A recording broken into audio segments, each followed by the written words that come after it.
ఆయన మాత్రమే నీ పాపమనే అనారోగ్యాన్ని తీసివేయగలడు. హల్లెలూయా. ఎంతమంది ఇష్టం అంటే నా పాపాన్ని తీసేయగలడు యేసయ్యే అని ఎంతమంది విశ్వసిస్తున్నారు? పాపం అనే రోగానికి నా వైద్యుడు డాక్టర్ నా యేసయ్యే. హల్లెలూయా.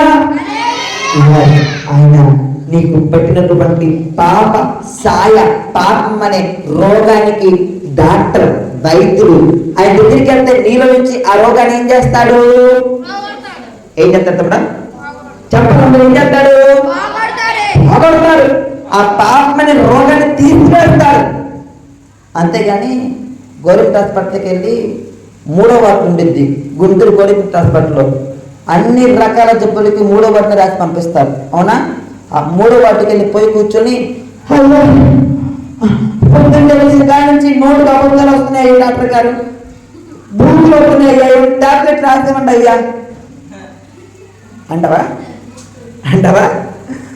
కానీ చర్చిలో ఉంది దానికి టాబ్లెట్. ఏంటంటే దాని టాబ్లెట్ పాపానికి ఏంటమ్మడా? Very good. ఏం పేరు? మహేష్. Good boy. ఏంటంట?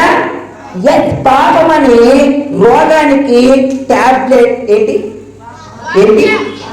వాక్యం. పాపం అనే రోగాన్ని తగ్గించుకోవడానికి నీకు టాబ్లెట్ ఏంటి? వాక్యం. ఒక చిన్న ప్రశ్న వేయచ్చా? ఎంతమంది ఇంట్లో బైబిల్ ఉందో చేతులు ఎత్తండి. 1 2 3. చదివించండి. రోజు ఎంతమంది బైబిల్ చదువుతున్నారు? చేతులు ఎత్తండి. రోజు ఎంతమంది బైబిల్ చదువుతున్నారు? ఏంటన్నా ఒక్కరు ఎత్తారా? ఆ ఎత్తులో నుంచో ఈరోజు ఏం చదివావు?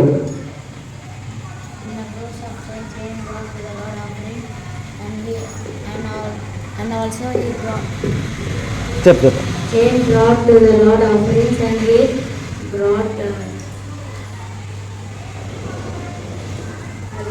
తెలుగులో చెప్తావా? దాని అర్థం తెలుసా?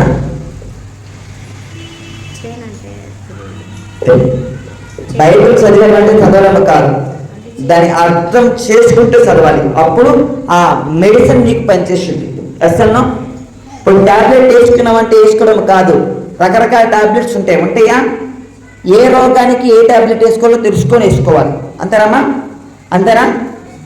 డోలో టాబ్లెట్ తీసుకెళ్ళి కళ్ళు నొప్పి పుడుతున్నాయి, చెవులు నొప్పి పుడుతున్నాయి ఎప్పటికీ బాడీ ఫేస్ తగ్గుతాయేమో, సోపు తగ్గిద్దా? డోలో వేసుకుంటే తగ్గిద్దా?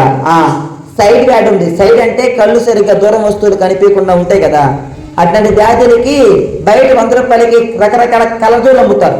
కలర్చుకుంటే పెట్టుకుంటే తగ్గిద్దా? సైడ్ పోయిద్దా? తెలుసుకోవాలి ఏ రోగానికి ఏం వాడాలి. ఓకేనా? తెలుసుకుని వాడాలి. పాపం అనే రోగము కూడా పోవాలంటే నువ్వు చదివే వాక్యము నువ్వు ఏం చేయాలి? తెలుసుకోవాలి. కూర్చో.